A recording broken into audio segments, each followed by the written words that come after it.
anyone else have trouble putting their yarn away, or is it just me?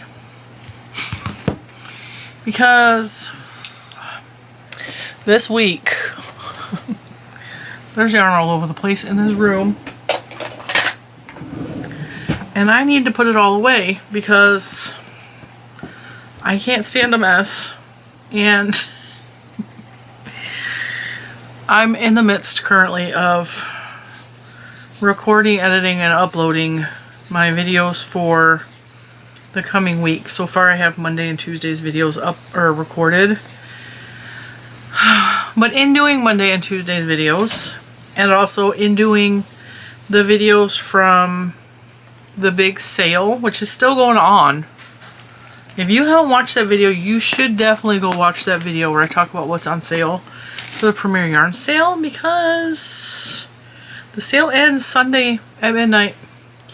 And I know you don't want to miss it if you, well, I mean, I know some of you can't afford it, and you don't have to explain that to me.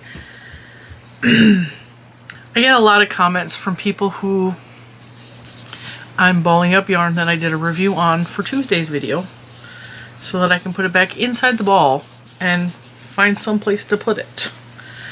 I get a lot of comments, people, when I share sales or whatever, I get a lot of comments of people explaining to me why they can't purchase, and I don't understand why they do that, because I tell those of you who can't afford it, hey, look, so you don't miss an opportunity. Look at this cool sale!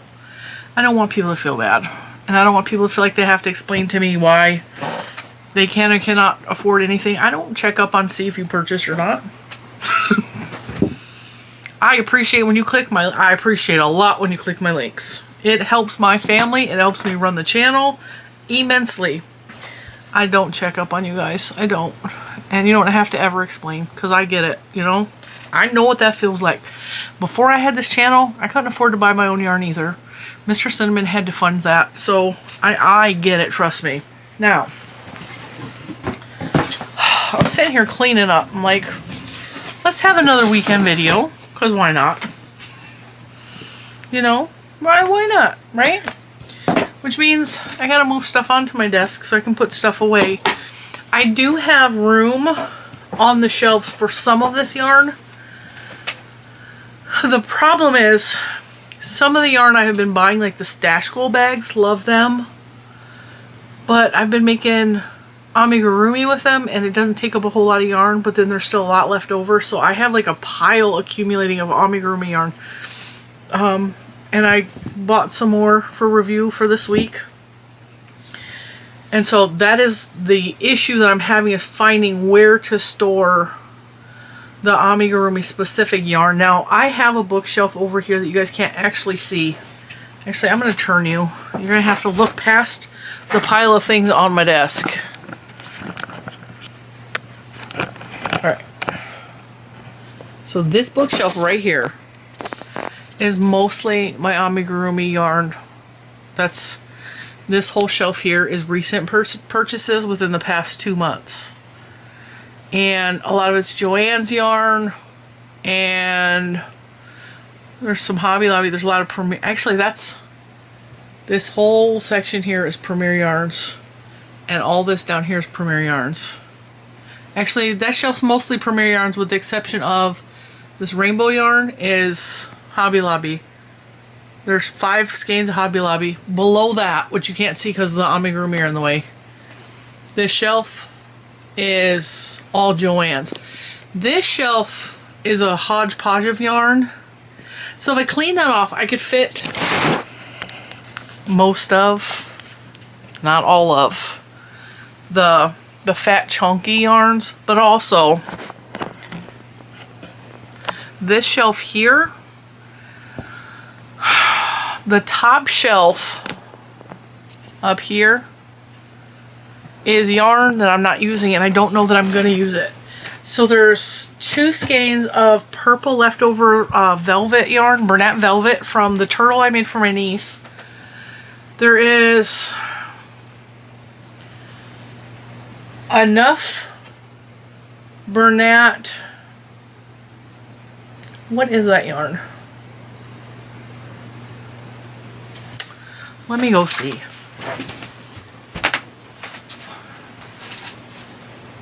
Baby Marley. There's enough of that to make a blanket in 2 different colorways. I have Lion brand velvet up there. And I have 3 balls of puzzle. And so, no, I have 4 balls of the puzzle yarn. That's enough to make a sweater for myself. And then there's a shelf down lower that you guys can't see that also has a lot of bulky yarns. Problem is I don't make a lot of bulky yarns, and I bought it with intention to do something with it.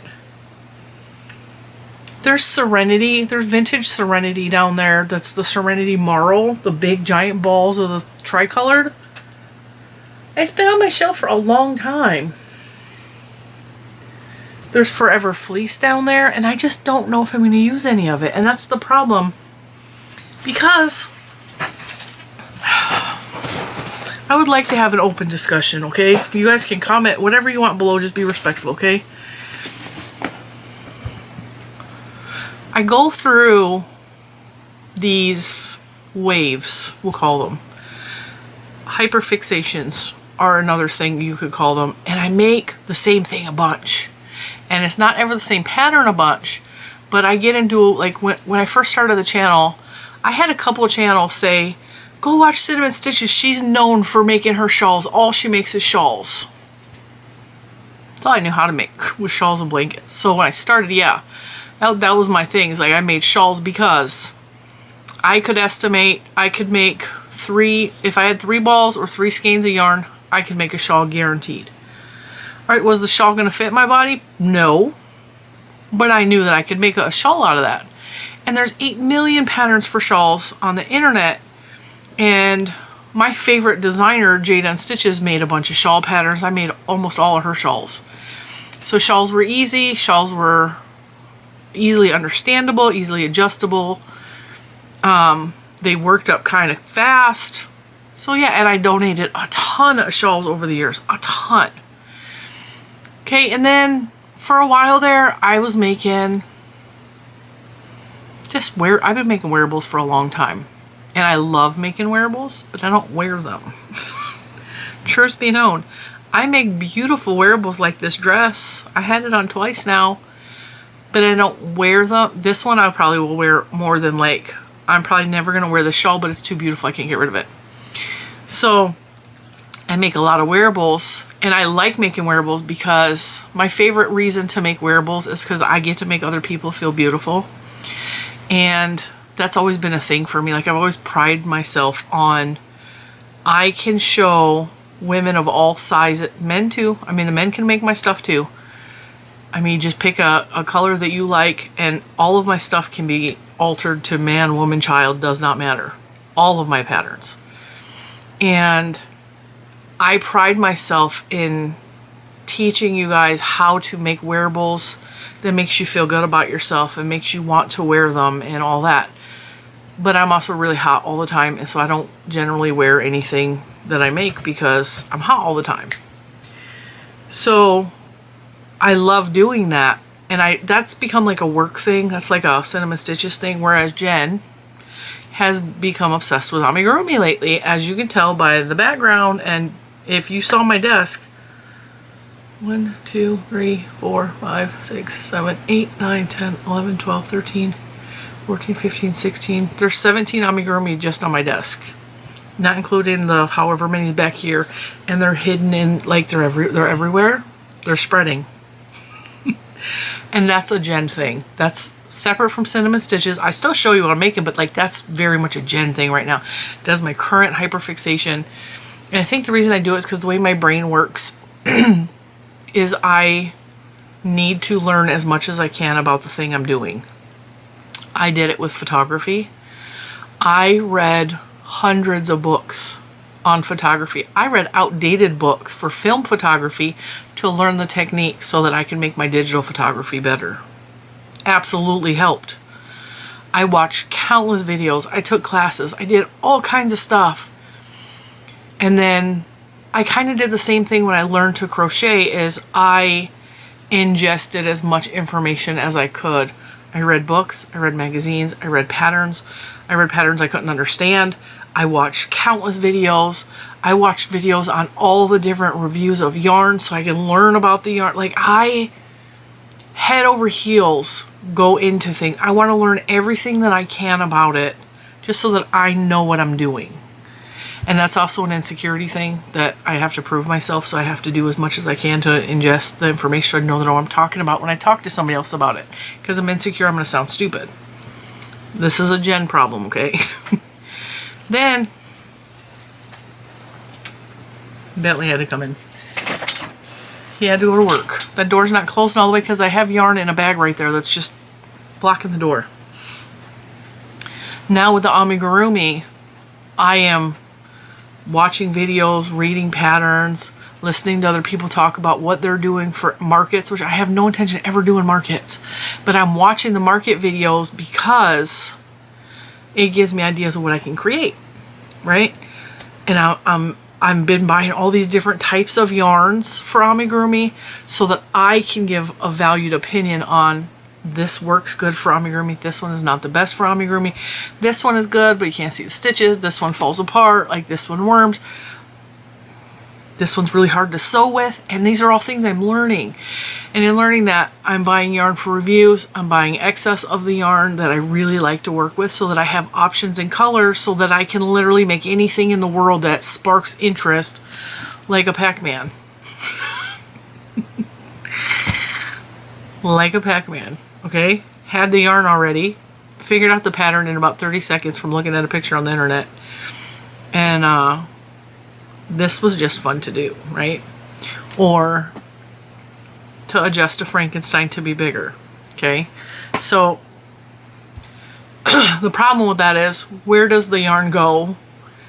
And do I get rid of the yarn I'm not using right now? Because maybe I'll be on a blanket kick in a couple months.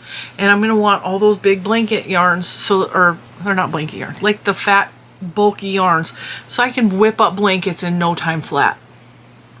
And that's a very distinct possibility with me. It absolutely is. So then I gotta find a place to put it, because where am I gonna put it? I do have room, and if I just took some of my knickknacks and put them somewhere else, I would have room on these shelves. If I took some of the storage things, so on this shelf, okay, this is the one with the big bulky yarn on top. This is not the yarn that I showed you. This is the shelf you haven't seen yet. So that's my third bookshelf. I have 3 bookshelves on this wall. This bookshelf, see, I have to point at the wrong bookshelf for you guys to be able to see. It's confusing. This bookshelf right here, there are milk crates on the bookshelf. So there's a white one next to the orange yarn. There's another white one on the shelf above the orange yarn. There's a big giant blue milk crate on the bottom shelf right here. So if I took those milk crates out and rearranged some stuff, I could fit the yarn that I purchased up there. I just have to move some stuff around. Also, the top shelf of the very first bookshelf I showed you, if I pulled down the yarn that's up there, because what's up there is there's 2 Ogo cakes, there's a handful of the Party yarn, nope, that's Jelly Bean, the Jelly Bean yarn from Joann's, there's a handful of cakes. If I emptied that one out, I could put all of the amigurumi yarn in there, and then I could work with over here for other yarn. The problem with that is I can't easily access that shelf because in front of it is a rolling cart and my scrap bin, which is a laundry basket with balls and balls of scrap yarn left over from projects and tutorials. Which I probably do need to go through that as well. So these are things that are running through my head as I figure out how I'm going to organize and rearrange and sort. Because I think the other day when I was pulling out yarn to show you guys for the big Premier Yarn sale, I pulled those from stash, and some of those were in a bucket. And the buckets were at the bottom of a stack, and I dumped the entire, first of all, I have no business lifting up 9 buckets all at the same time. I know that that screws my back up. I had no business doing it. I knew I shouldn't have been doing it when I was doing it. And I thought, I'm going to ask little man, who is 10 years old and all of 110 pounds soaking wet, if he will come help me But I lifted the buckets while he slid buckets out from the bottom. Stupid. It was stupid. I knew it was stupid. I tried to shortcut it. And the buckets fell on Bentley. Okay? Didn't he get hurt? No, he's fine. Yeah, I mean, you saw him. He's fine. They kind of fell into the stuff over here and then like fell around him. He did get hit by the bucket, but he didn't yelp, whimper. He kind of just sat up like, what the hell, Mom, did you just do? And he's looking at me waiting for me to move the buckets off of him so he could leave the room because he's had enough of my crap. So that's an issue. I'm looking forward to, I just want a bigger workspace. We lived in a house before we bought this house that was just a couple miles up the road from where we live now. And it was a split level house. And what I would not do for that house right now, because the bedrooms were tiny. Juju and Lucas would be miserable in the bedrooms that were upstairs. They would be absolutely miserable with those bedrooms because they were so small. I think the one bedroom that this was when we first moved to Virginia. This is way before Lucas was even thought of. He was thought of for 9 years before I actually got pregnant with him and kept the pregnancy because I lost a lot of babies and had a lot of issues carrying. The bedroom that would have been a second child's bedroom was, it had to have been smaller than this room, so I want to say maybe 10 by 8, which isn't terrible, but like if you would have put a bed in there for him, he wouldn't have had room for a dresser or anything much else, because it might have even been smaller than that. It was a really small room. But that bedroom, that house had a split level, so on the top floor was a living room, a kitchen, a full bathroom, a half bathroom. Our bedroom was a decent size. Juju's bedroom was an okay size. It was a little weird. It had 2 doors for one closet, and the doors were separate, so we had to put her bed against one door because it was just a weird shaped room. And she liked going and hiding in the closet because it was like the whole length of the wall was the closet, but there was 2 doors, so she could go in there. She had like a little cubby and stuff in there. She really liked being in there with the dog. But the downstairs had what seemed like another, it was the size of the kitchen and the living room combined as one big open room, and there was a wood fireplace down there, and sliding glass doors. There was a full bathroom down there. There was another bedroom down there that no one, oh, my niece probably could have slept in it. We used it for storage because it was right next to the garage, and it was just creepy down there. It was like the laundry room, and then there was a bedroom. That just made no sense why it was there. So I'm just thinking, like, I'm reminiscing back to that house. And yes, the house leaked. Like, the basement flooded one time because it rained. We had a hurricane, and it rained for 10 days straight when we first moved here. And the basement flooded, and that house had a lot of bugs. It had spiders like this big. And the body of the spider was only about this big, but the legs were like this. And it would just sit on the doors constantly. Huge growth spiders. Big old jumping spiders. Crickets real bad in the garage. That house had hella cicadas. The first year the cicadas came back after we moved to Virginia, I never saw a cicada living in Michigan. Like, you could hear them, but not like they are here. This is really gross, so if you're sensitive or queasy, just prepare yourself how gross this is, okay? Cicadas live in the ground for like 10, 11 years, okay? And then they crawl up, and they look like they're like got a hard exoskeleton. They're kind of brown, and they have little legs like this, okay? And they crawl up out of the ground after 11 years. Some of them are 8 years, some of them are 11, okay? And they shed that exoskeleton, and then they have wings. So now they're big winged bugs, whereas before they're just like little brown, hard, crunchy bugs, okay? They're about this big, okay? So many of them came out in that 11-year brood, which is what they're called, that along the garage, because we didn't open the garage and use the garage because it was real small, was a pile about a foot deep of carcasses, like leftover crunchy shells across the entire front of the house and the garage. I kid you not. millions of crunchy shell. Like that, all that grosses me out. That's why I didn't like that house. But I'm thinking like the aesthetics of the house.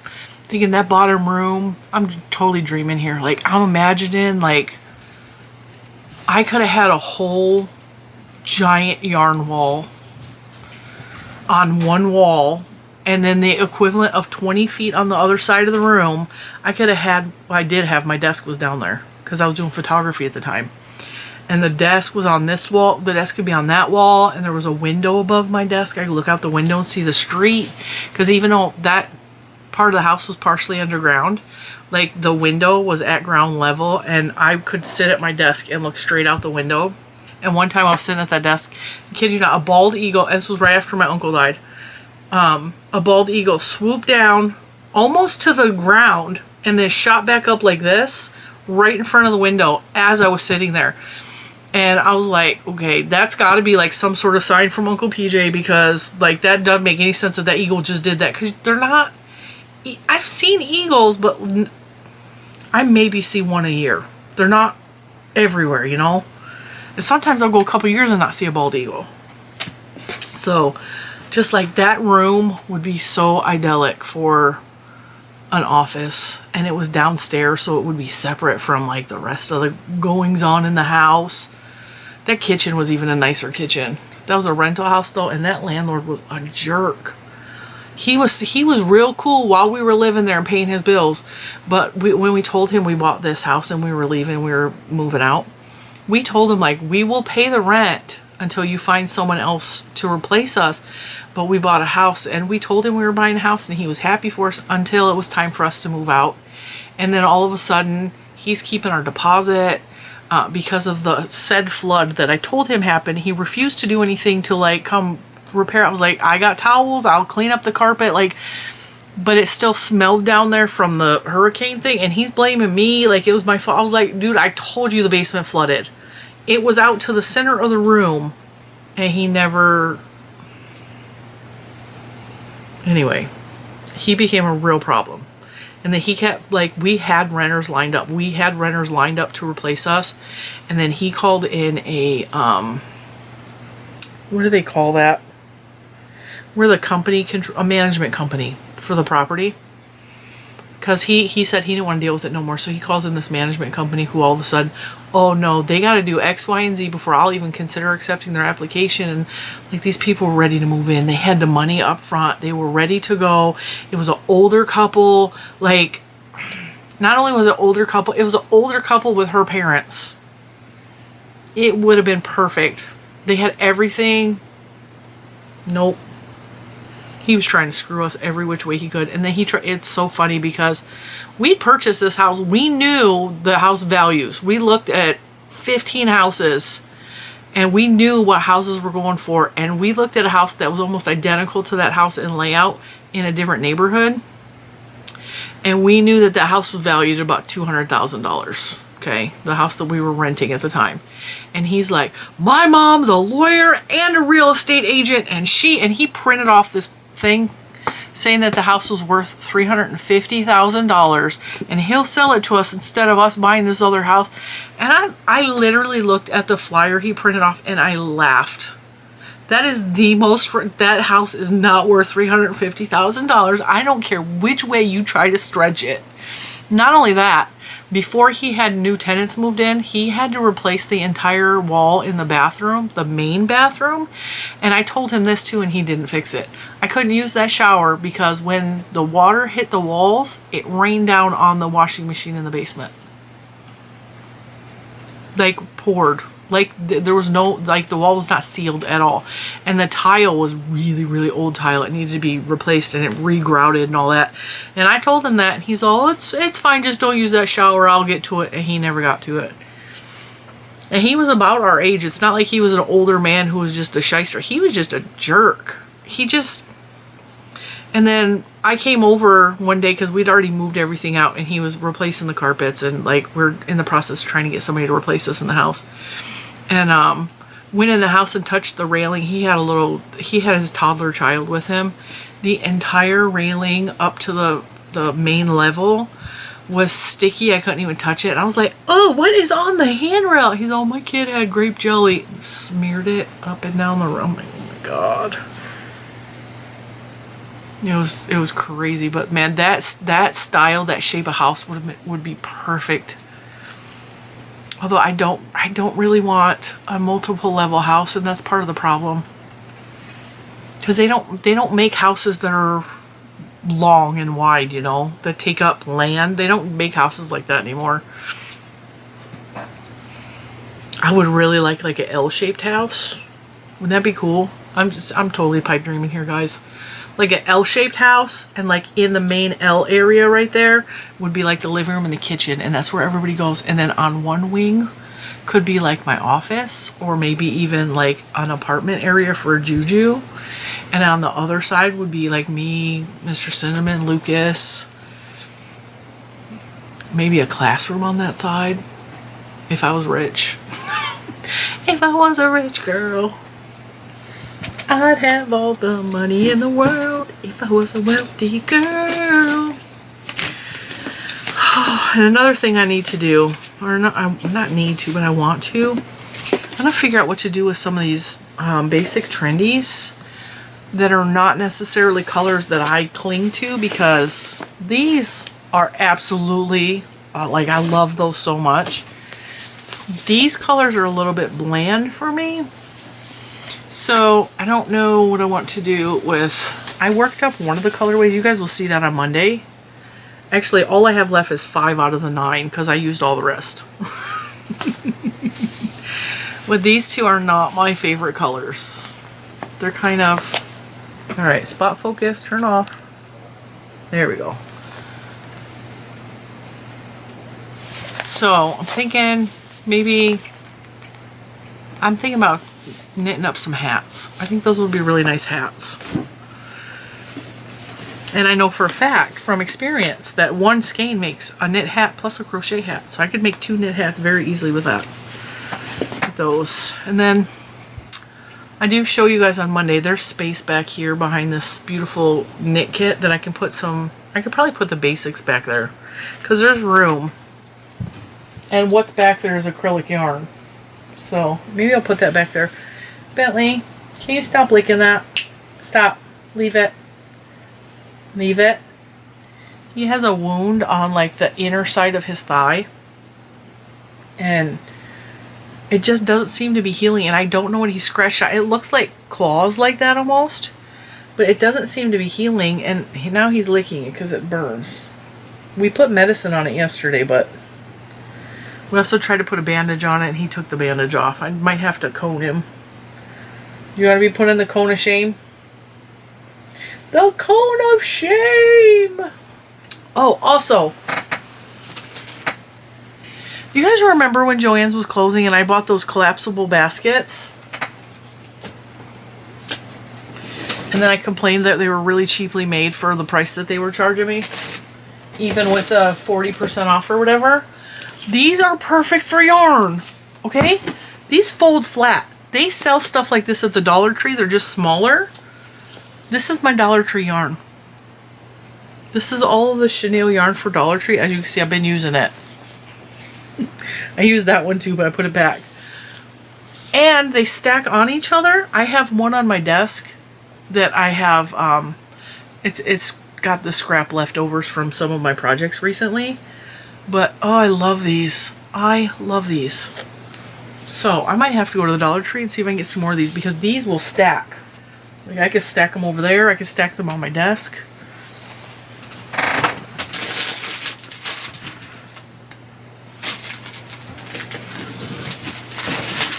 Alright, so I posted in the Facebook group. I got this box from Michael's today. I made everybody in the Facebook group guess what was in this box. And I got comments like, it's a yarn swift, it's a... I don't know what a Z-hook is, but somebody said a Z-hook. Somebody commented that it's something for weaving, like it's a loom, like all kinds of stuff. This was packed with yarn. This box was packed with yarn. And because it was delivered by UPS, that's like 4 feet tall. Well, that's probably 3. about 3 feet tall, okay? Because it was delivered by UPS, this was on his truck. And because it's kind of tall, it looks like it's going to be a heavy box. He backed into my driveway, and they never back in. They never come into driveways, okay? They just don't. And then I watched him on the camera take it out of his truck and like slid it across my porch real quick. And I was like, okay, Michaels had to have screwed up my order. They had to have sent me the wrong thing, because there is no way that this is filled with yarn.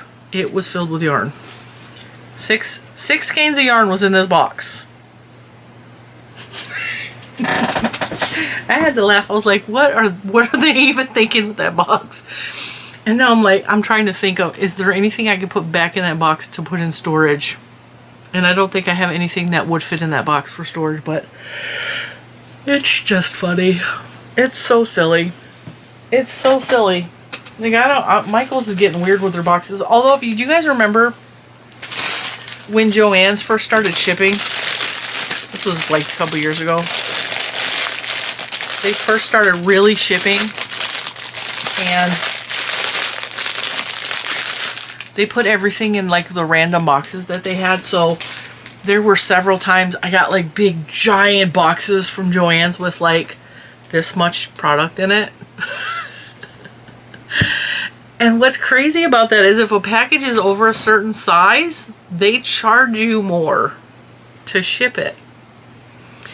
So I can't even imagine what Michaels paid for that silly box to ship off. With six skeins of yarn in it is all that was in there. And then I bought some more of these kits, which I will show you guys on Tuesday.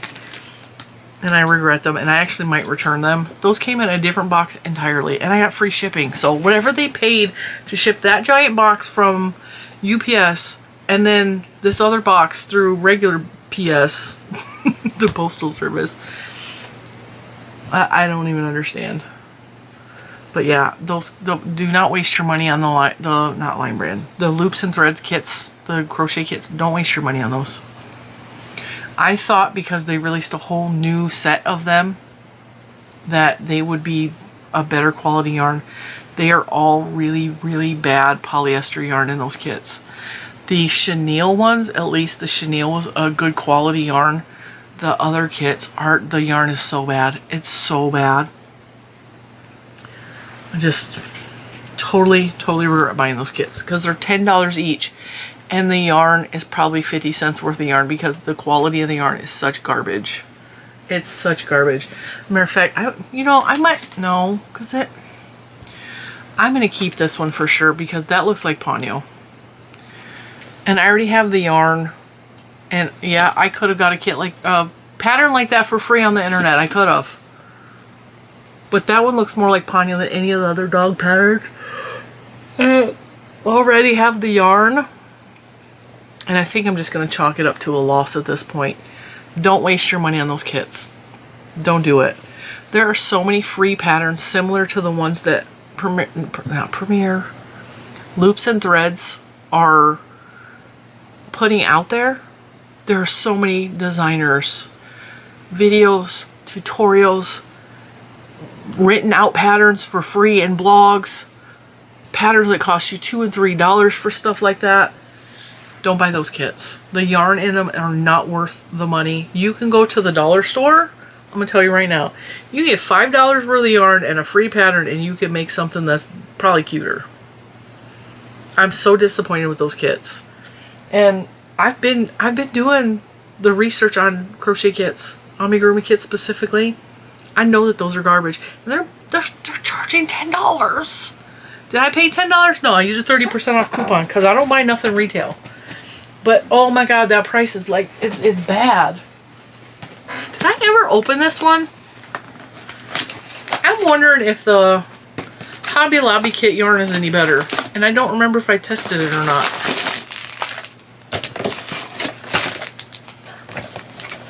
I don't think I all the way opened this kit.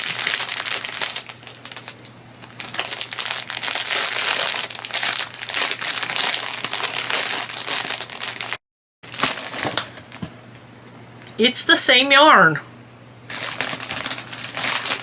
The Hobby Lobby kit is the same yarn, polyester. Who makes these kits?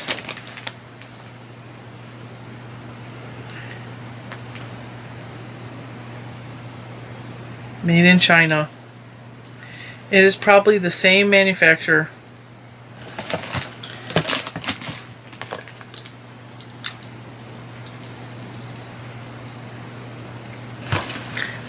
Alright, this one says 2024/12 Ningbo, China. This one says made in China.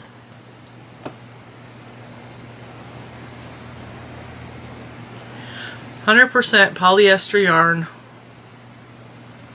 Cheap plastic hook.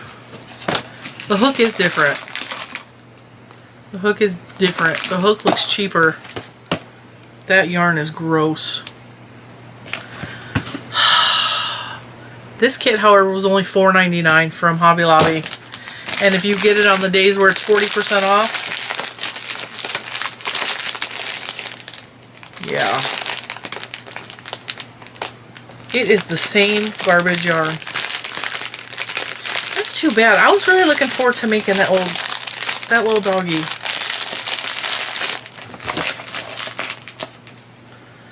I may have, you know what though? I think I have those colors in Premier Yarns.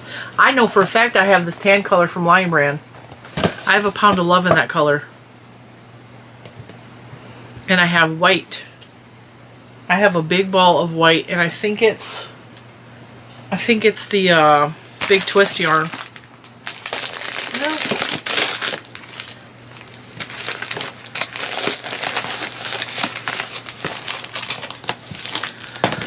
At least I have the pattern, right?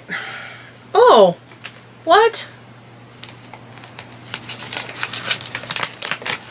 Alright, the kit from Hobby Lobby has an instructional video. There's a QR code for an instructional video. These look exactly like the Michaels patterns. Yep.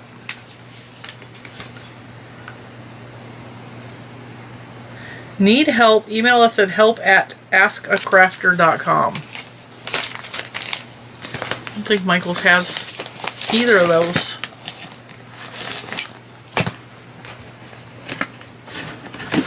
Oh. That'd be wild if it was the same website.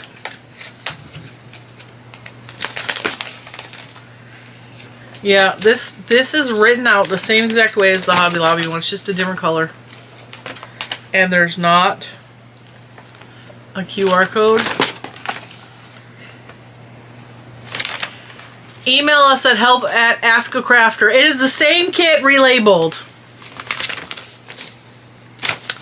I knew it. Alright, guys. Hobby Lobby $4.99, Michaels $9.99. They're both made by the same company. They both have the same Ask a Crafter website on there. Both made in China. Same crappy yarn. Double the price at Michaels.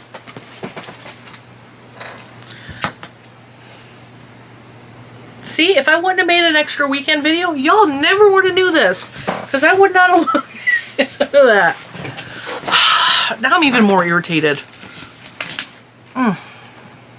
You'll be fine. Save your money and go buy some cute kits on Amazon. They're way better. They're way better. I need to put my soap away. This soap has been in here, I kid you not, for over a year. Mr. Cinnamon bought this while he was away on business. He bought me Texas handmade soap because it's made in Fredericksburg, Texas, and we live in Fredericksburg, Virginia, but he bought this in South Carolina.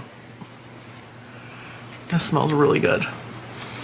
So, alright guys, I think I'm going to let you guys go. We've been hanging out for a good long time. I think this video is going to go up on Saturday, but there's also a members video today on Saturday. So, you'll have 2 for the price of 1. For the members, anyway. I don't know if I'm going to have a Sunday video. I was trying to come up with a reason to make a Sunday video, because I was trying to, like, you know... Honestly, I'm trying to make some money, okay? I'm trying to, like... The hustle is strong. I'm trying to make some money because I'm trying to get some stuff done. Trying to get some stuff done so we can put the house on the market. And I have no problem working extra hours to do that. Because I really, really, like, when I sit in here, like, the goal is a bigger office. The goal is a safer neighborhood. And it's not like the neighborhood is unsafe, but it's unsafe for my dog. It's unsafe for my child. It's unsafe for me to live here and have to deal with stupid people. And so, like, that's the goal. We're going to have a couple extra videos. This month at least. I don't know what July is going to look like. I really don't. I'm just taking everything a day at a time. And if I feel like I can make an extra video, we're going to have extra videos. And we're going to have fun and we're going to celebrate and we're going to do stupid, weird things together. And probably, like, you know, go to the store and talk about how bad Michael's is like we did last weekend.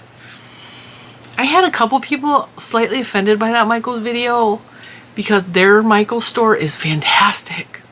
And I understand what that's like because the store slightly north of me, the Michael's store, is nothing like my local Michael's store. Nothing. They always have the new yarns first. They always have, like, a nice clean store. There's always, like, extra workers on the floor. My store never has more than one worker at a time on the entire floor. Like, there's only one worker. They're never doing anything. The shelves are always empty. They never get the new yarn on time. And if they do, I feel like it's sitting in the truck in the back of the store. And I know that because I can see when the truck is there or not. Joann's used to have the same problem. I feel like it's only a matter of time before my local Michael's closes its doors. And I have thought that for a very long time. My local Joann's, they would have a truck that would come on, I don't remember what their truck day was. I want to say it was a Tuesday. This was a couple years ago. And they would have the truck come on Tuesday and then the app would update and say, we have this, this, and this in stock. And then I would go to the store and nothing. And then a month later, that same truck is still parked on the dock. Like, it has never moved. And they still haven't taken the stuff off the truck. And one of the workers, I think it was the manager at the time, I was talking to her and she's all, we have nowhere to put the yarn. We have nowhere to bring the product in and put it on the shelves. They're overbuying. And there's not room in here for it, so it sits on the truck.